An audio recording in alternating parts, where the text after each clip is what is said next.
For more of this kind of content, you can subscribe to the channel, like the video, and leave a comment. Kale hadn't planned on crashing here. His shuttle had been little more than patched panels and prayer, a salvaged relic bought cheap from a scrapyard orbiting a nameless moon. He had taken a job transporting supplies between outposts, just enough to keep his stomach full and debts at bay. But when the engine coughed itself into silence mid-drift, and gravity seized the vessel like a claw, all Kale could do was strap in and hope the ground didn't split him apart. The world below was endless forest and mountain, a wilderness that stretched to the horizon. The crash left him bruised, bloodied, and half delirious, but alive. His ship, however, was a smoking ruin. With no signal beacon and no way to repair the wreck, he stumbled into the trees, clutching what little gear he could carry. The air was heavy, charged with scents both sweet and metallic. It wasn't long before he realized he wasn't alone. The ground trembled with a rhythm that didn't belong to nature. Thuds, slow and deliberate, each one making his chest rattle. He froze, pressing himself against the roots of a massive tree. When the sound grew near, he risked a glance through the foliage, then nearly choked on his own breath.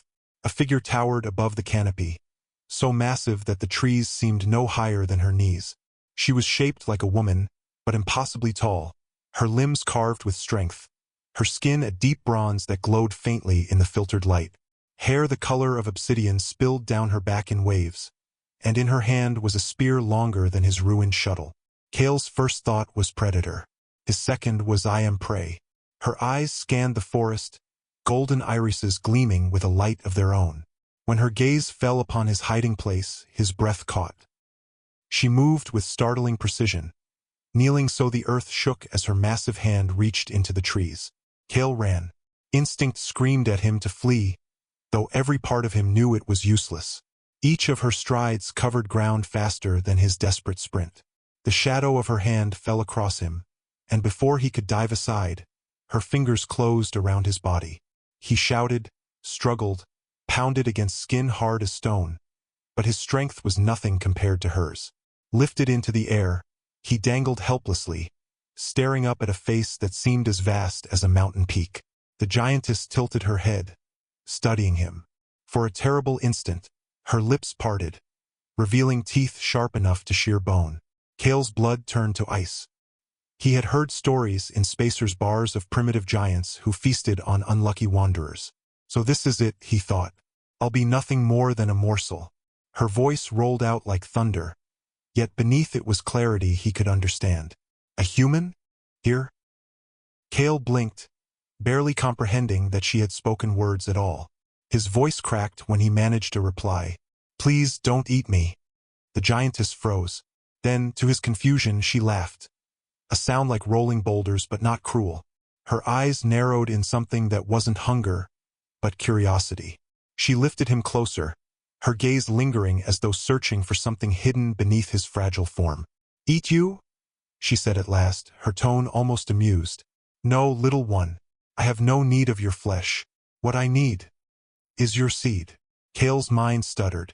For a moment he thought he'd misheard, but the seriousness in her gaze silenced any doubt. She wasn't going to kill him. She wanted something stranger, something he couldn't yet understand. Suspended in her grasp, Kale's terror twisted into something new. Shock, disbelief, and a gnawing dread that his nightmare had only just begun. Kale had faced death before, close calls in space, engines that nearly blew, contracts that could have gone wrong with the wrong partner. But this was something entirely different. His heart hammered against his ribs, not from the fear of being torn apart, but from the sheer absurdity of what he had just heard. The giantess didn't blink as she held him inches from her eyes, her breath warm against his body.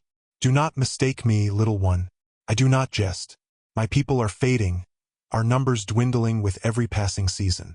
We need new blood, and fate has placed you here. Kale stammered, his voice caught between disbelief and desperation. New blood? I'm not.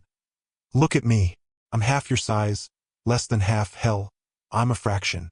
Whatever you think I can do, I can't. Her lips curved into a faint smile, though her eyes never lost their solemn weight. You can. Your kind is adaptable, stronger than you realize, and more compatible than the elders once believed. Kale struggled in her grip, pounding his fists uselessly against her fingers. Compatible? I'm not some breeding experiment. I didn't sign up for this. Her laughter rolled out again, deep and strangely gentle. No, you did not. But neither did I ask for my people to face extinction. Yet here we are. She set him down on a broad, flat stone that served as a table beside a river. Standing to her full height, she towered so high that the treetops barely brushed her knees. Kale craned his neck, the scale of her body impossible to ignore. Her presence pressed down on him like gravity, overwhelming and inescapable. You fear I will devour you, she said, her tone softer now. But I do not hunger for flesh. I hunger for survival, for my people's future. Kale rubbed his temples, trying to force some sense into the madness. So what, you just expect me to give you children? Like I'm some stud horse you picked up on accident. The giantess crouched, her eyes level with him once more. Not accident. Providence. He swallowed hard, his throat dry. And what if I say no? For the first time, her expression hardened. The warmth in her gaze cooled into something far more dangerous. Then I will not harm you. I am not monster, but the wilds of this land will. Alone, without my protection, you would not last a single night. Kale's mind flashed back to the crash site, the twisted wreck of his shuttle, the strange growls that had echoed in the distance as he stumbled into the forest. He had thought himself lucky to survive the fall. Now he realized luck had merely postponed the inevitable. The giantess's voice softened again, though it carried an unshakable edge. I am Lyrian, daughter of the last line of guardians. And you, Kale of Soul, are the chance my people cannot ignore. Hearing his own name from her lips sent a shiver through him. She had plucked it from his muttering, or perhaps guessed it from some intuition. Either way, it felt like a binding, a thread looping his fate to hers. Kale shook his head, running a trembling hand through his hair. This is insane. Completely insane. You don't even know me. I'm just some broken-down spacer trying to scrape by. I'm not. You are enough, Lyrian interrupted firmly. The certainty in her voice left him breathless. For a moment, the forest seemed to quiet, as though listening. But Kale wasn't ready to accept this fate. Not yet. His instincts screamed to resist, to find some way out, even if every path looked hopeless. If you want me to believe any of this, he said carefully, then prove it. Show me why your people need me so badly. Show me I'm not just some desperate gamble. Lyrian's golden eyes gleamed, as though she had expected this answer. Straightening, she gestured toward the distant mountains where enormous stone spires pierced the sky. Then you will see. You will walk among my kin. You will hear their voices, see their plight. Only then will you understand. Kale's stomach dropped. The idea of meeting more giants was almost worse than facing her alone. Yet the determination in her tone told him there was no other choice. She lifted him once more, though this time her grip was careful, almost tender. Cradling him against her chest, she turned and strode toward the horizon, her steps shaking the earth. Kale clung to the fabric of her garment, his mind racing. Hours ago he had thought his biggest problem was a broken shuttle and an empty stomach. Now he was being carried into the heart of a civilization he had never imagined. One that didn't see him as prey, but as salvation. And somehow that was far more terrifying. The journey to Lyrian's home took most of the day. To Kale, each stride she took seemed to cover miles. Yet from her perspective it was little more than a steady walk. He tried not to think about how high above the ground he was, clutched against her chest like a child's toy, or how easily a stumble could crush him beneath her. The forest thinned as they approached the mountains. Enormous stone walls jutted from the earth like the ribs of a long-dead titan, etched with carvings that glowed faintly in the dusk. Beyond them rose colossal structures, part fortress, part city, built from slabs of rock larger than starships, bound together with beams of bone from creatures Kale couldn't begin to imagine. Lyrian's people had not merely survived here. They had carved their world into something lasting, something defiant against time itself. As they passed beneath an archway big enough to swallow a shuttle whole, Kale caught his first sight of other giants. They emerged from their dwellings, their massive silhouettes illuminated by braziers that burned with pale blue flame.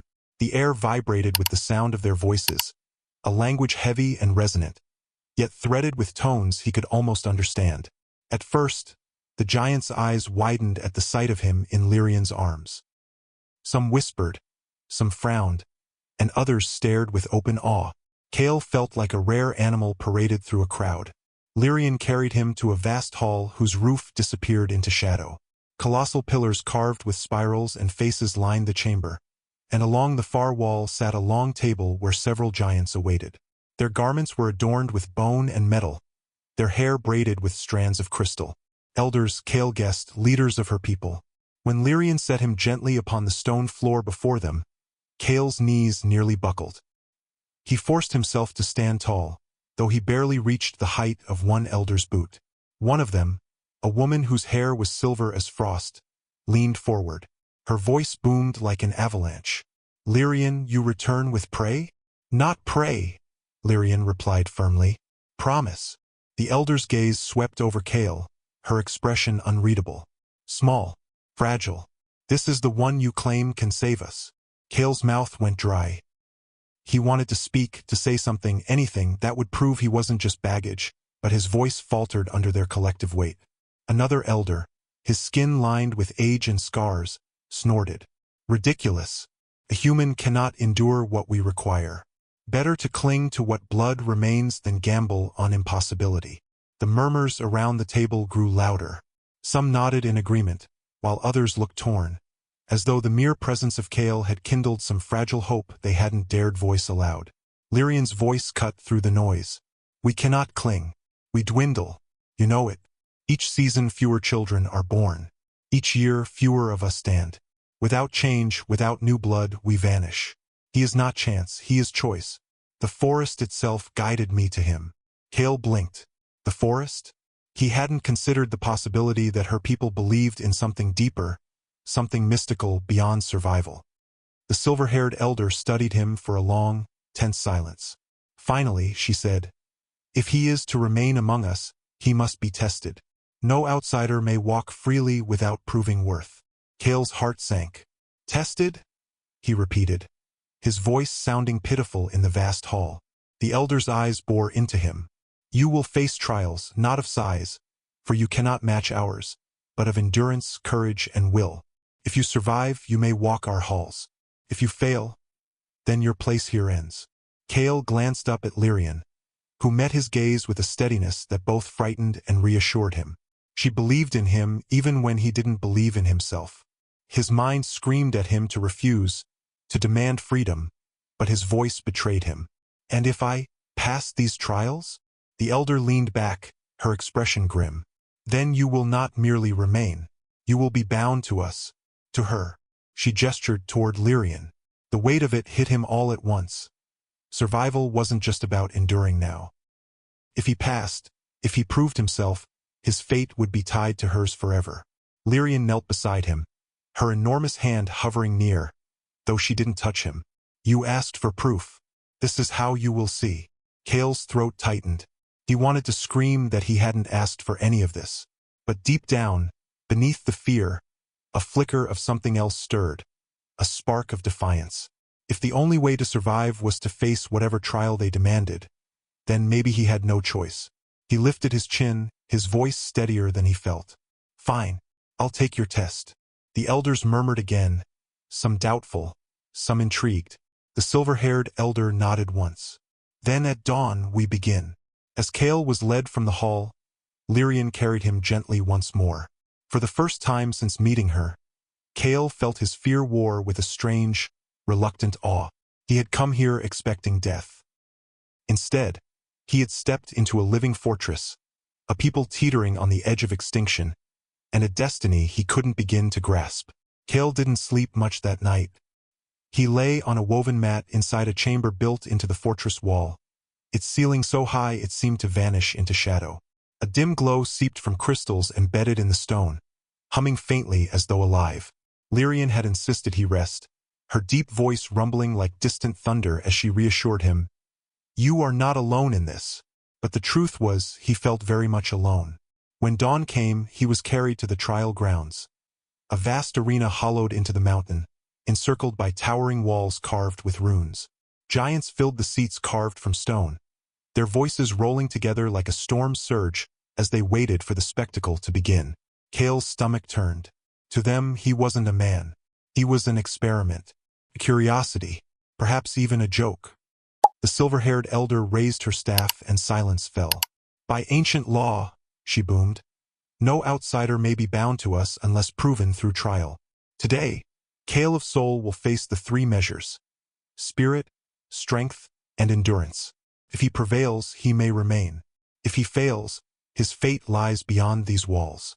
Kale clenched his fists. Beyond the walls meant death, of that he had no doubt. The first trial began with a labyrinth.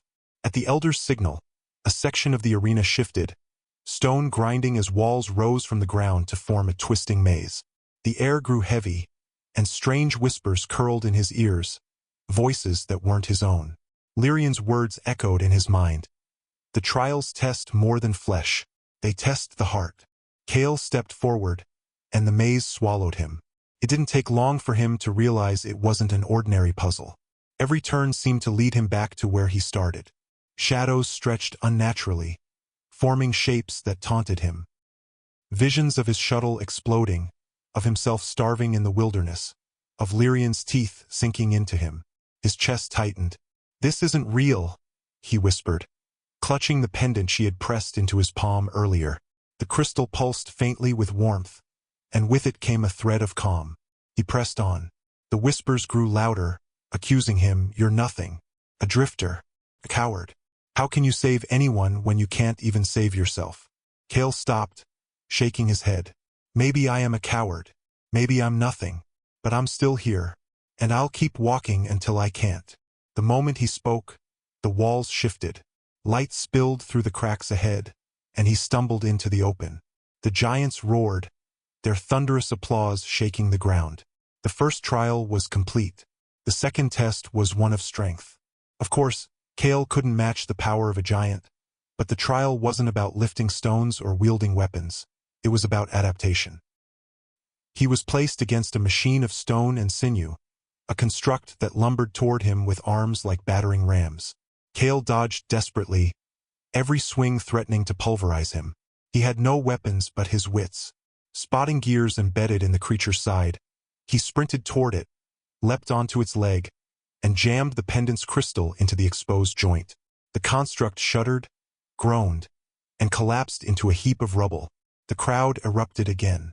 Even the skeptical elder's eyes gleamed with surprise. The third and final trial was endurance. Kale was placed in the center of a ring, and the ground beneath him split open. From the depths rose heat and smoke, and creatures unlike any he had seen before. Scaled beasts with jaws like molten iron, summoned from the heart of the mountain. There was no way to fight them. He had to survive. For what felt like hours, Kale ducked, rolled, and scrambled. Using every scrap of agility, he had to avoid their snapping jaws and burning breath. His lungs ached, his body bruised and battered, but he refused to fall. Every time he thought he couldn't rise again, the memory of Lyrian's golden eyes pushed him onward. At last, the beasts withdrew, sinking back into the earth as the ground sealed itself. Kale collapsed to his knees, gasping, his body trembling with exhaustion. Silence fell over the arena. Then the silver-haired elder raised her staff. "He endures." The crowd erupted in cheers so loud Kale thought the mountain itself might crack. He had survived the three measures. He had proven himself at least enough to keep breathing. Lyrian approached, kneeling so her shadow fell across him. Her massive hand reached out, palm open, not to grasp him, but to offer. Kale stared at it, his chest heaving. He had expected this place to devour him. Instead, it had forced him to rise in ways he hadn't thought possible. Slowly, he placed his hand against her palm. The crowd roared again, but Kale barely heard them. His world had narrowed to Lyrian's steady gaze and the truth dawning inside him. Whatever this bond was, whatever it meant, he was no longer just a drifter fighting to survive. He was part of something larger, something that terrified him even as it gave him purpose. That night, the fortress was alive with celebration. Fires burned in massive braziers, their blue flames painting the stone walls in shimmering light. Drums thundered, and the voices of giants rose in chants that shook the very air. Kale sat at a long table carved from a single slab of stone, surrounded by food unlike anything he had ever seen. Fruits the size of his torso, slabs of roasted meat carried on skewers thicker than his arms. But while the feast raged around him, Kale's appetite was small. His body still ached from the trials, and his mind reeled at the weight of what he had survived. Across the table, Lyrian sat with the others of her kind, her frame tall and commanding, her golden eyes catching the firelight like twin suns. Every so often, she glanced his way, her lips curving into the faintest smile. When the celebrations dwindled and the chants faded into quiet song, Kale found himself alone on a balcony overlooking the forest. The night air was cool, filled with scents of pine and distant rain. For the first time since his crash, he felt still. "You are troubled." Her voice came from behind, low and resonant. Kale turned to see Lyrian stepping onto the balcony, her massive form silhouetted against the stars. She crouched, bringing her face level with his, her long hair falling around them like a curtain. "Is it that obvious?" Kale asked with a hollow laugh. "You carry fear, even when you stand victorious," she said softly. He rubbed his temples, leaning against the stone railing. "I don't know what to feel. I came here expecting death. Instead, I'm being told I'm supposed to help save your people. I don't know if I can live up to that. I don't even know if I want to." Lyrian tilted her head, studying him. "Do you think I wished for this?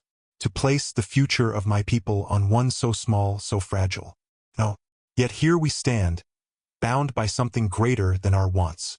Kale met her gaze, expecting hardness, but instead found something else, vulnerability. It startled him more than any display of power. "You're afraid too," he realized. Her lips curved in a faint smile. "Of course. I fear for my people. I fear for myself. And," she hesitated, her voice lowering, "I fear for you, that this burden may break you." Something shifted in Kale's chest at her words. For all her size, for all her strength, she wasn't his captor. She wasn't his jailer. She was as trapped by circumstance as he was. "I don't hate you," he said quietly. "I don't even hate this place. But you have to understand, I didn't choose this. It feels like I'm just being swept along." Lyrian leaned closer, her golden eyes luminous in the dark. "Then stop drifting, Kale of soul. Anchor yourself. Choose, even if it is not the choice you imagined." Her words lingered in the silence between them. Kale's heart pounded, not from fear this time, but from something harder to name. He thought of the way she had watched him during the trials, the way she had spoken his name with reverence, the way her hand had opened not to cage him, but to lift him. For the first time, the idea of her request didn't feel like a threat. Felt like an invitation. Kale swallowed, unsure of his own voice. "And what if I fail? What if I can't give your people what they need?" "Then we will fail together," Lyrian replied. The sincerity in her tone broke something inside him. He had lived his whole life feeling disposable, another spacer lost in the void. But here, in this alien fortress, someone, an entire people, looked at him as if he mattered, as if his existence carried weight. Slowly, Kale nodded. "Then maybe I can try." For a long moment, Lyrian said nothing. Then, with the gentleness of a whisper, she extended her finger and brushed it lightly against his chest, right over his heart. "That is all I ask." The balcony fell silent except for the rhythm of their breathing, human and giant, so different yet aligned in that instant. Kale didn't know what tomorrow would bring, or what the council would demand next. But in Lyrian's eyes, he no longer saw the predator he had feared. He saw a companion, perhaps even more, and that terrified him most of all. Morning came with a heavy stillness. The fortress, usually alive with the sound of voices and the thrum of movement, felt subdued. Kale sensed it even before Lyrian appeared to summon him. Something in the air had shifted. She carried him once more to the great hall, where the elders waited. Their faces, stern and ancient, seemed even harder than before. The silver-haired elder raised her staff, her voice reverberating through the chamber. "The human has passed the trials. He has shown spirit, strength, and endurance. But these are not enough. The fate of our people lies in his choice. and in his willingness to bind himself to us fully. Kale's stomach dropped. He knew what was coming. The scarred elder leaned forward, his gaze sharp. You stand at a fork, Kale of Soul. Either you accept the burden of fathering heirs with Lyrian and securing our bloodline, or you leave these walls and meet the wilds. No half measure will suffice. The murmur of the gathered giants filled the hall, a tide of voices both hopeful and doubtful. Kale's knees felt weak. He glanced at Lyrian, who stood tall beside him, her expression unreadable but her eyes filled with quiet fire. He wanted to shout that it wasn't fair, that no one had asked him if he wanted to be a savior, let alone a father to an alien people. But the truth pressed harder against his chest. If he said no, he would die. If he said yes, he would live, but not as he had known life before. Why me? He asked, his voice low but steady. Why put all of this on one man you barely know? The silver-haired elder's eyes softened, if only slightly. Because sometimes the forest gives us only one chance, and we cannot afford to turn it away. Kale's mind spun.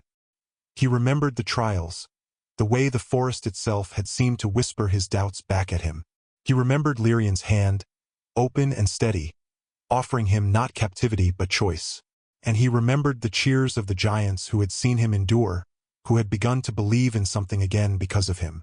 But beneath it all, he remembered the emptiness of his life before. The drifting, the endless wandering, the gnawing sense that he didn't matter. Here, terrifying as it was, he mattered. He exhaled slowly. And if I agree? If I stay and do what you ask? The scarred elder's voice rumbled like stone.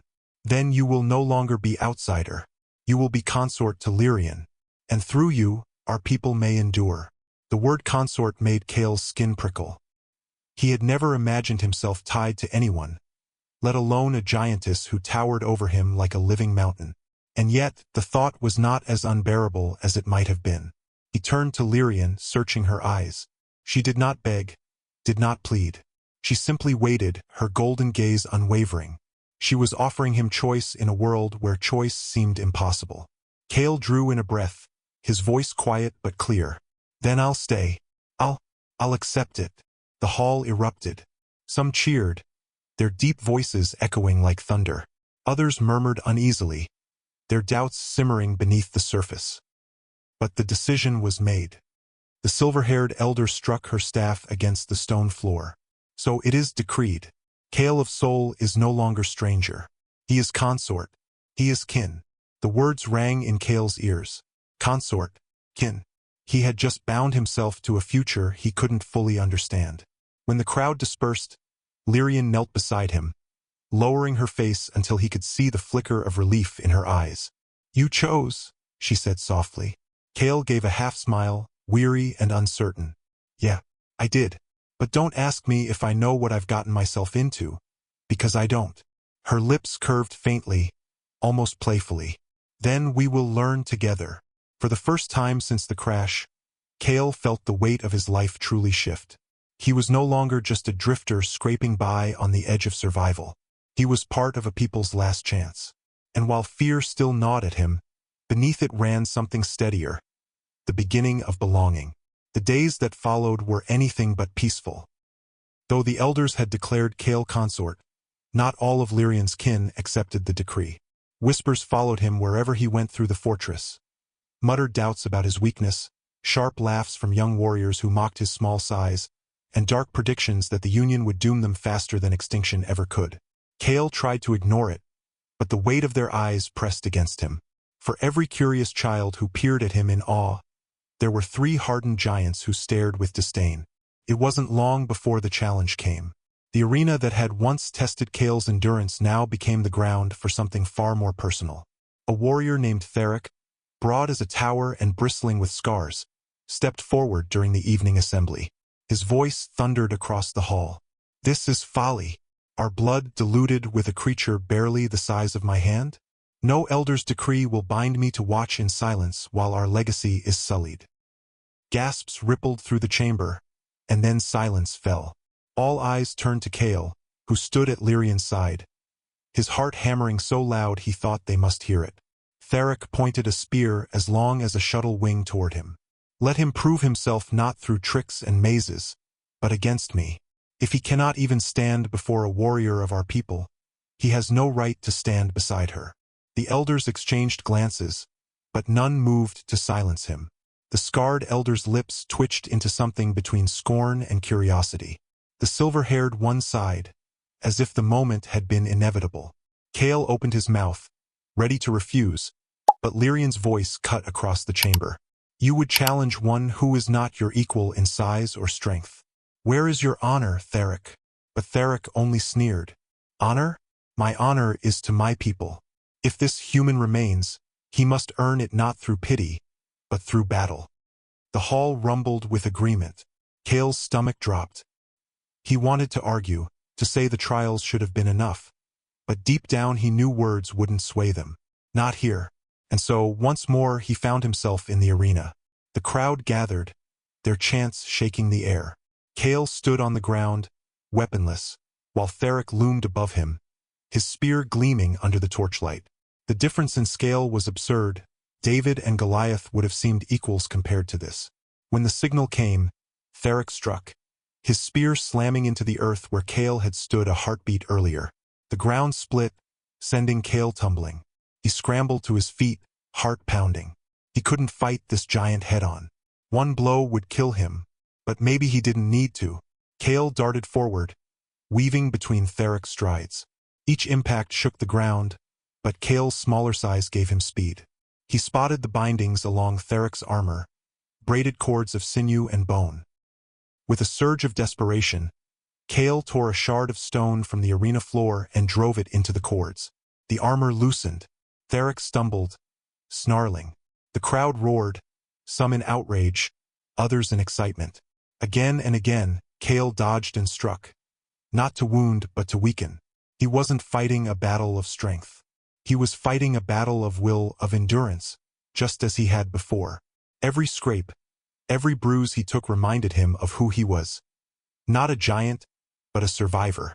At last, as Theric lunged with a bellow, Kale dove aside, grabbing one of the loosened cords and yanking with all his strength. Theric's own momentum carried him forward, his armor slipping free, and he crashed to the ground with a thunderous impact that shook the mountain. Silence fell. Dust rose. Kale stood, chest heaving, battered but alive. Theric struggled, pinned by his own weight, his spear shattered at his side. The silver-haired elder rose, her voice ringing out. "He does not fight with strength, but with cunning." And still he stands. The crowd erupted, this time with a mix of cheers and cries of disbelief. Kale looked up at Lyrian.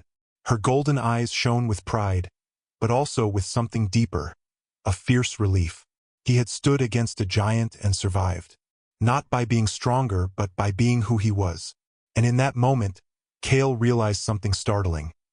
He no longer felt like prey. The fortress did not fall silent after Kale's victory. If anything, it grew louder, the voices of giants echoing through the mountain halls long after the dust had settled in the arena. For some, his triumph over Theric was proof that perhaps the elders had not gambled in vain. For others, it was nothing but a fluke, an insult to tradition that would end in ruin. Kale felt both the weight of their expectations and the fire of their doubts pressing in on him. He was no warrior, no chosen savior, just a man who had survived by wit and chance. Yet somehow, those very traits had carved him a place among them. Lyrian walked at his side, her stride steady, her presence like a shield against the torrent of whispers.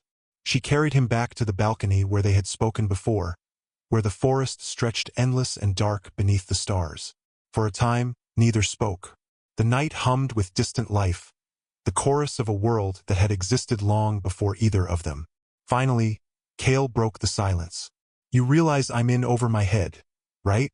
I'm not a warrior. I'm not a savior. I don't even know if what you're asking is possible." Lyrian crouched beside him, her enormous frame bending low, her golden eyes level with his. "You think I do not know doubt? Every step I take, every word I speak to the elders, I wonder if I doom us all. But Kale of soul." Her voice softened, carrying an intensity that made his chest ache. "I believe in you, not because you are strongest, not because you are destined, but because you endure." Her words struck deeper than any spear. All his life, Kale had wandered, job to job, ship to ship, never belonging anywhere. Now, for the first time, someone looked at him and saw worth. Not in what he might become, but in what he already was. He let out a shaky laugh. You make it sound like stubbornness is some kind of holy gift. Lyrian smiled faintly. Perhaps it is. They sat together in silence, the world vast around them. Kale thought of the elders, of Theric, of the trials, of the people who looked to him with hope or hate. He thought of the children yet unborn, the future Lyrian carried on her shoulders, and the strange, terrifying role he now played in it. And he thought of her, not just as a giantess, not just as a princess of a dying race, but as someone who bore the same fear he did, who had chosen him not with hunger, but with faith. I don't know what comes next, he admitted quietly. Lyrian's hand lowered, her palm open as it had been before. Then we will face it together. Kale placed his hand against hers. The scale was absurd. His entire arm barely spanned the width of her finger. Yet somehow, the gesture felt more binding than any decree the elders had spoken. He wasn't prey anymore. He wasn't just a drifter. He was consort, partner, perhaps even hope itself. The forest wind carried their silence, and for the first time since his crash, Kale didn't feel like he was merely surviving. He felt like he had begun to live. And so Kale's story, which began with terror beneath the shadow of a giantess, ended not with his destruction but with an alliance that neither he nor Lyrian could have imagined. What he thought was the end of his freedom became the beginning of belonging, a bond that reached across fear, scale, and bloodlines. He came into her world as a wanderer who had lost his way, a man adrift among the stars. He stayed as something far more, a symbol of survival, of defiance against extinction, and of the strange and powerful truth that life finds a way forward, even in the most unlikely unions. Lyrian, once burdened by the slow decline of her people, now had a companion whose very presence gave her kin hope. Though whispers of doubt still lingered among the giants, Kale had shown that survival wasn't about being the strongest, but about refusing to fall when everything pressed you down. His courage, clumsy though it often was, spoke louder than any elder's decree. It was not just her people who would be changed by this union. It was Kale himself, who finally found a purpose that gave weight to his existence. The future remained uncertain. Would Kale's presence truly give the giant race the heirs they needed? Could his fragile form stand beside them against the threats that stalked their world? No one could answer, but in the silence of the forest and the echo of the trials, a truth had already taken root. Sometimes survival doesn't depend on strength alone, but on the willingness to endure together. If you've enjoyed the story of a drifter finding purpose among giants, don't let it end here. Subscribe to the channel for more epic sci-fi tales that bend the rules of scale, courage, and destiny. Drop a like if Kale's journey pulled you into his world, and share this with a friend who loves a good human versus the odds adventure. Every click, every share, helps these stories reach farther into the galaxy, and keeps this channel alive to tell the next one. Until then, remember, sometimes the smallest spark can ignite a legacy large enough to shake the stars.